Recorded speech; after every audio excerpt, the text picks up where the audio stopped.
ಈಗಾಗಲೇ ಹಿಂದಿನ ತರಗತಿಯಲ್ಲಿ ಕನ್ನಡದ ವರ್ಣಮಾಲೆಗಳು ಕಲ್ತಾರೆ. ಕನ್ನಡ ವರ್ಣಮಾಲೆಗಳು ಎಂದರೇನ, ಕನ್ನಡ ವರ್ಣಮಾಲೆಗಳು ಎಷ್ಟು ಪ್ರಕಾರಗಳದಾವ, ಕನ್ನಡ ವರ್ಣಮಾಲೆಗಳು ಎಷ್ಟ, ಸ್ವರಗಳೆಷ್ಟ, ವ್ಯಂಜನಗಳೆಷ್ಟ ಎಲ್ಲ ಕಲ್ತಾರೆ. ಇನ್ನು ಅದರ ಮುಂದುವರೆದ ಭಾಗದಲ್ಲಿ ನಾವೇನ್ ಮಾಡ್ತಪ್ಪ ಅಂದ್ರ ಗುಣಿತಾಕ್ಷರಗಳನ್ನ ಕಲಿತೇವೆ. ಆಯ್ತಾ?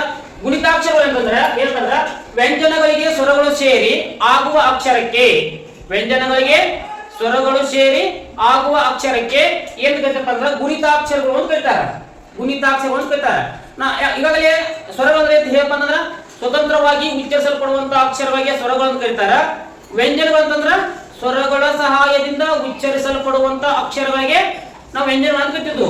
ಅಲ್ಲಿ ಗುಣಿತಾಕ್ಷರಗಳು ಏನಪ್ಪ ಅಂತಂದ್ರ ವ್ಯಂಜನಗಳಿಗೆ ಸ್ವರಗಳು ಸೇರಿ, ನೋಡ್ರಿ, ವ್ಯಂಜನಗಳಿಗೆ ಸ್ವರಗಳು ಸೇರಿ ಆಗುವ ಅಕ್ಷರಗಳಿಗೆ ಗುಣಿತಾಕ್ಷರ ಅಂತ ಕರಿತೀವಿ ನಾವು. ವ್ಯಂಜನಗಳಿಗೆ ಸ್ವತಂತ್ರವಾಗಿ ಉಚ್ಚಾರ ಆಗಂಗಿಲ್ಲ, ಅವೇನಾಗುತ್ತೆ ವ್ಯಂಜನ ಉಚ್ಚಾರ ಆಗಬೇಕಂದ್ರ ಅವಕ್ಕ ಸ್ವರಗಳ ಸಹಾಯ ಬೇಕು. ಎಕ್ಸಾಂಪಲ್ ನೋಡ್ರಿ, ಇಲ್ಲಿ ಕ ಕ ಅಂತಕ್ಕಂಥ ಅಕ್ಷರಕ್ಕ ಅ ಅಂತಕ್ಕಂಥ ಸ್ವರ ಸೇರಿ ಆಗಬೇಕು ಅಂದ್ರ ಒಂದು ಕ ಅಂತಕ್ಕಂಥ ಪೂರ್ಣವಾದ ಅಕ್ಷರ ಆಗುತ್ತದೆ. ಇದೇ ರೀತಿಯಾಗಿ ಕ ಅಂತಕ್ಕಂಥ ವ್ಯಂಜನಕ್ಕ ಆ ಅಂತಕ್ಕಂಥ ಸ್ವರ ಸೇರಿ ಕ ಆಗುತ್ತದೆ. ಕ ಅಂತಕ್ಕಂಥ ಅಕ್ಷರಕ್ಕ ಇ ಅಂತಕ್ಕಂಥ ಸ್ವರ ಸೇರಿ ಕಿ ಆಗುತ್ತದೆ.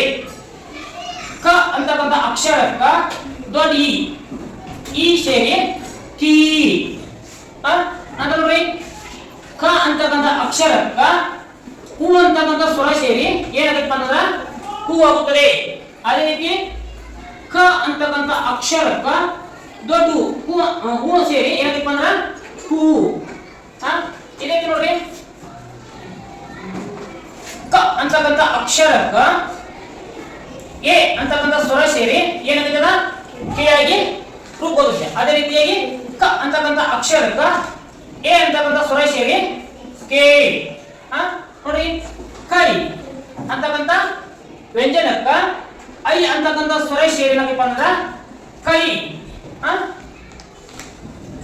ಕ ಅಂತಕ್ಕಂಥ ಅಕ್ಷರಕ್ಕೆ ಓ ಅಂತಕ್ಕಂಥ ಸ್ವರ ಸೇರಿ ಏನಾಗಪ್ಪ ಅಂದ್ರ ಕೋ.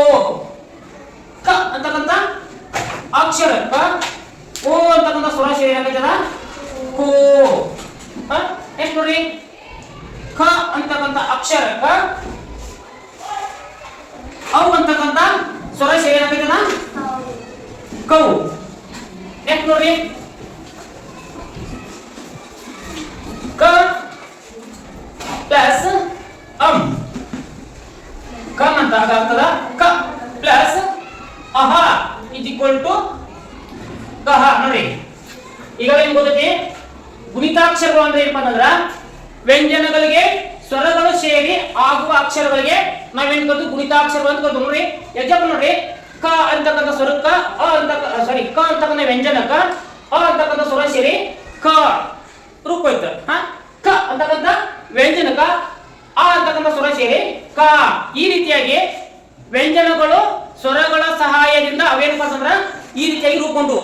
ಆಯ್ತಾ? ಇದಷ್ಟ. ನೆಕ್ಸ್ಟ್ ನೋಡ್ರಿ, ಮವನ್ನು ತಗೋ. ಮ ಮ ಪ್ಲಸ್ ಅ ಈಕ್ವಲ್ ಟು ಮ, ಮ ಪ್ಲಸ್ ಆ ಈಕ್ವಲ್ ಟು ಮ, ಮ ಪ್ಲಸ್ ಇ ಈಕ್ವಲ್ ಟು ಮಿ. ಈ ರೀತಿಯಾಗಿ ಗುಣಿತಾಕ್ಷರಗಳನ್ನ ನಾವು ಬಿಡಿಸ್ಬೇಕಾಗ್ತದ. ಈಗ ನಿಮ್ಗೆ ಗೊತ್ತಾಗ್ತದ ಗುಣಿತಾಕ್ಷರಗಳು ರೂಪುಗೊಳ್ಬೇಕಾದ್ರ ಯಾವ ಅಕ್ಷರ ಸೇರಿದ್ರ ಯಾವ ಅಕ್ಷರ ರೂಪುಗೊಳ್ಳುತ್ತದೆ. ಈಗಾಗಲೇ ಗೊತ್ತಾ. ಇನ್ನು ನಿಮ್ಗೆ ನವೋದಯ ಮತ್ತು ಮೊರಾರ್ಜಿ ಆದರ್ಶ ವಿದ್ಯಾಲಯ ವಿವಿಧ ವಸತಿ ಶಾಲೆ ಪರೀಕ್ಷೆಗಳಲ್ಲಿ ಏನ್ ಮಾಡ್ತಾರಪ್ಪ ಅಂತಂದ್ರ ನಿಮ್ಗೊಂದು ಪದಗಳನ್ನು ಕೊಡ್ತಾರ. ಅವರು ಪದವನ್ನು ಕೊಟ್ಟ ಕಾಸ ಗುಣಿತಾಕ್ಷರಗಳನ್ನ ಬಿಡಿಸಿ ಬರೆಯಿರಿ ಅಂತಾರ. ಅವಾಗ ನೀವು ಯಾವ ತರ ಬಿಡಿಸ್ಬೇಕು ಗೊತ್ತಾಗಲ್ಲ. ಅವಾಗ ನೀವೇನಪ್ಪ ಅಂದ್ರ ಈ ರೀತಿಯಾಗಿ ಗುಣಿತಾಕ್ಷರಗಳನ್ನ ಬಿಡಿಸುವ ರೀತಿಯಲ್ಲಿ ಬರ್ಕೋಬೇಕಾಗ್ತದ. ಜೊತೆಗೆ ಈ ಜಸ್ಟ್ ನಾವು ಪ್ರೋಗ್ರಾಮ್ ಅಷ್ಟೇ ನಿಮಗ ನೀವೇನ್ ಮಾಡೋದು ಳದವರೆಗೆ ಜ್ಞಾನದವರೆಗೆ ಈ ರೀತಿಯಾಗಿ ಬಿಡಿಸ್ಬೇಕಾಗ್ತದ. ನೋಡ್ರಿ, ಯಾವುದೇ ಒಂದು ವ್ಯಂಜನಕ್ಕ ಈ ರೀತಿಯಾಗಿ ಸ್ವರಗಳು ಸೇರಿದಾಗ ಆ ಅಕ್ಷರಗಳು ಇದೇ ರೀತಿಯಾಗಿ ಉತ್ಪತ್ತಿ ಆಗ್ತಾವ. ಈಗ ನೋಡ್ರಿ, ಇಲ್ಲಿ ಕ ಬಂದಿ ನ ಐತಂದ್ರ ನ ಪ್ಲಸ್ ಅ ಈಕ್ವಲ್ ಟು ನ, ನ ಪ್ಲಸ್ ಆ ಈಕ್ವಲ್ ಟು ನ. ಅದ ಥ ಐತಂದ್ರ ತ ಪ್ಲಸ್ ಅ ಈಕ್ವಲ್ ಟು ತ, ತ ಪ್ಲಸ್ ಆ ಈಕ್ವಲ್ ಟು ತ. ಅಂದ್ರೀಗ ಯಾವುದೇ ಅಕ್ಷರಗಳನ್ನ ಇಲ್ಲಿ ಬದಲಾವಣೆ ಆದ್ರೂ ಬಟ್ಟಾಗ ಕಗಂ ಕೊಡ್ತಾ ಅದೇ ರೀತಿ ಅಕ್ಷರಗಳು ಉತ್ಪತ್ತಿ ಆಗ್ತಾವ.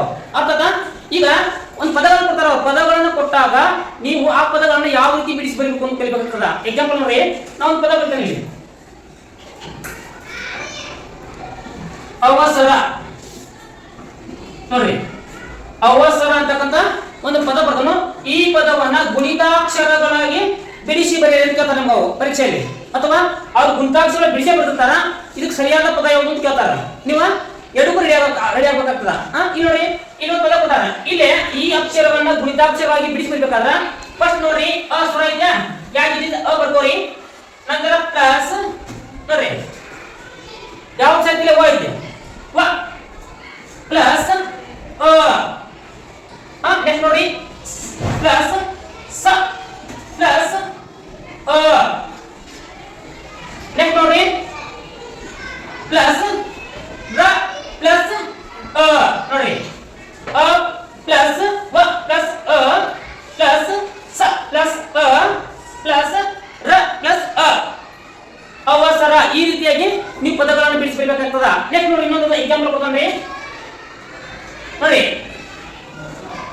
ಗಣೇಶ ನೋಡಿ, ಗಣೇಶ ಅಂತ ಇದೆ. ಗಣೇಶ ಅಂತಕ್ಕಂಥ ಪದವನ್ನ ಬಿಡಿಸಿ ಬರೆಯಿರಿ ಅಂತಾರ. ಅವಾಗ ಗ ಇಲ್ಲಿ ಗ ಅಂತಕ್ಕಂಥ ಗ ಅಂತಕ್ಕಂಥ ವ್ಯಂಜನಕ ಅ ಅಂತಕ್ಕಂಥ ಸ್ವರಶ ಐತಿ. ಗ ಗ ಗ ಪ್ಲಸ್ ಅ ಪ್ಲಸ್ ನ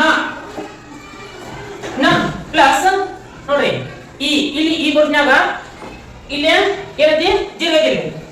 ಇಲ್ಲಿ ಯಾವ ಯಾವ ಇರ್ಬೇಕು ನೋಡ್ರಿ, ದೊಡ್ಡ ಇರ್ಬೇಕು. ಸಾರಿ ದೊಡ್ಡ ಏನ್ ಇರ್ಬೇಕು. ಗಣೆ ಪ್ಲಸ್ ನೋಡ್ರಿ ಶ ಪ್ಲಸ್ ಅ. ನೋಡ್ರಿ ಗಣೇಶ ಗಣೇಶ. ಈ ರೀತಿಯಾಗಿ ನೀವು ಪದಗಳನ್ನು ಬಿಡಿಸಿ ಬರಿಬೇಕಾಗ್ತದ. ಒಂದೊಂದು ಏನ್ ಮಾಡಪ್ಪ ಅಂತಂದ್ರ ನಿಮ್ಗೆ ಒತ್ತಕ್ಷರ ಶಬ್ದವನ್ನು ಕೊಡ್ತಾರ, ಕನ್ಫ್ಯೂಷನ್ ಮಾಡಕ. ಒತ್ತಕ್ಷರ ಶಬ್ದವನ್ನು ಕೊಟ್ಟಾಗ ನೀವು ಯಾವ ರೀತಿ ಬರಿಬೇಕಪ್ಪ ಅಂತಂದ್ರ ನೋಡಿ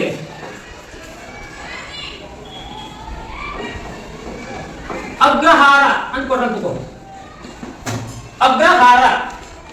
ಈ ಅಗ್ರಹಾರ ಅಂತ ಕೊಟ್ಟಾಗ ನೋಡಿ ಯಾರಿದೆ ಅ ಬರ್ದ್ರಿ ಪ್ಲಸ್ ಗ ಗ ಪ್ಲಸ್ ಗ ಯಾವ ಗೊತ್ತೈತಿ ನೋಡ್ರಿ ರ ಗೊತ್ತೈತಿ. ಗ ಪ್ಲಸ್ ರ ಪ್ಲಸ್ ಅ ಅಗ್ಗ. ನೆಕ್ಸ್ಟ್ ನೋಡ್ರಿ ಪ್ಲಸ್ ಹ ಪ್ಲಸ್ ಆ ಪ್ಲಸ್ ರ ಪ್ಲಸ್ ಅ. ನೋಡಿ ಅಗ್ರಹಾರ. ಈ ರೀತಿ ಬಿಡಿಸಬೇಕಾಗ್ತದ.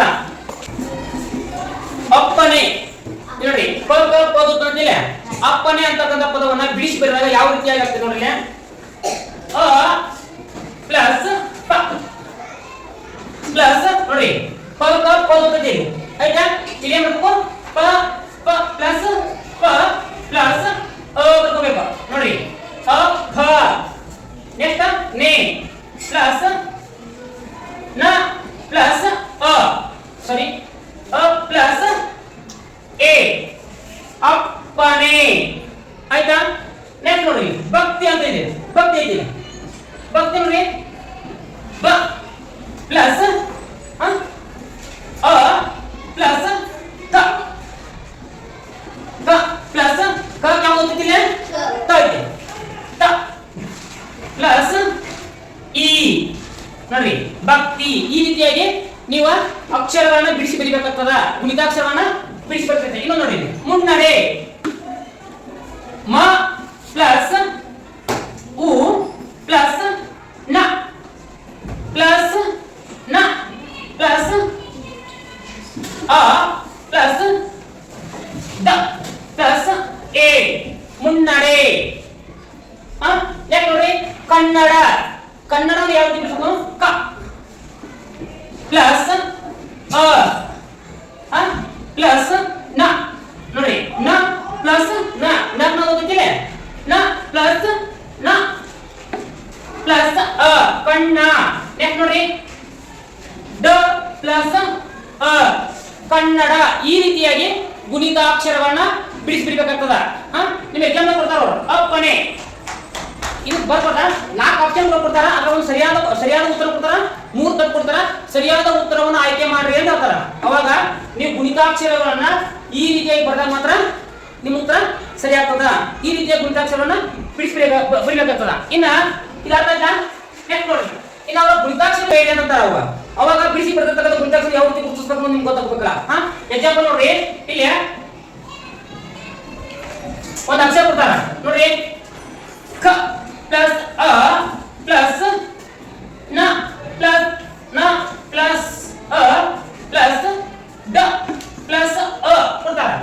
ಇದು ಕೊಟ್ಟ ಪದವನ್ನು ಕೂಡಿಸಿ ಬರೆಯಿರಿ, ಪದವನ್ನು ಬರೆಯಿರಿ ಅಂತಾರ. ಅವಾಗ ನೀವೇನ್ ಮಾಡ್ಬೇಕು, ಇದು ಸರಿಯಾಗಿ ನೋಡ್ಬೇಕು.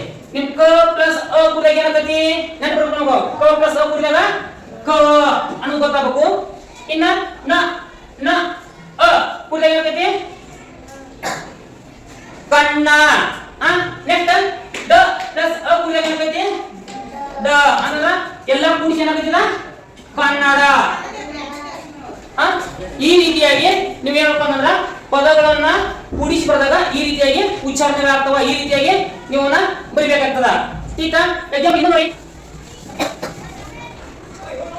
ನೋಡಿ ಅ ಪ್ಲಸ್ ವ ಪ್ಲಸ್ ಅ ಪ್ಲಸ್ ಕ ಪ್ಲಸ್ ಆ ಪ್ಲಸ್ ಶ ಪ್ಲಸ್ ಅ ಈ ಅಕ್ಷರವನ್ನು ಕೂಡಿಸಿ ಬರೆಯಿರಿ ಅಂತಾರ. ಅವಾಗ ನೋಡ್ರಿ ನೀವು ಒಂದೊಂದು ಪದ ಒಂದೊಂದು ಅಕ್ಷರ ನೋಡ್ಕೊಂಡು ಹೋಗ್ರಿ. ಅ ಸ್ವರ ಐತಿಯಾ, ಅ ಬರ್ಕೋರಿ. ಅ ಬರ್ರಿ, ವ ಪ್ಲಸ್ ಅ ಐತಿದೆ, ವ ಅವ. ಕ ಪ್ಲಸ್ ಆ ಐತಿ, ಕ ಕ. ಇನ್ನ ಶ ಪ್ಲಸ್ ಅ ಐತಿದೆ, ಶ.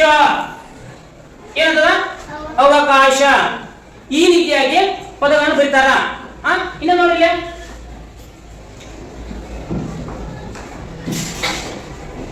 ಯ ಪ್ಲಸ್ ಅ ಪ್ಲಸ್ ಮ ಪ್ಲಸ್ ಅ ಪ್ಲಸ್ ರ ಪ್ಲಸ್ ಆ ಪ್ಲಸ್ ಯ ಪ್ಲಸ್ ಅ. ಇದನ್ನ ನೀವು ಬರೀರಿ.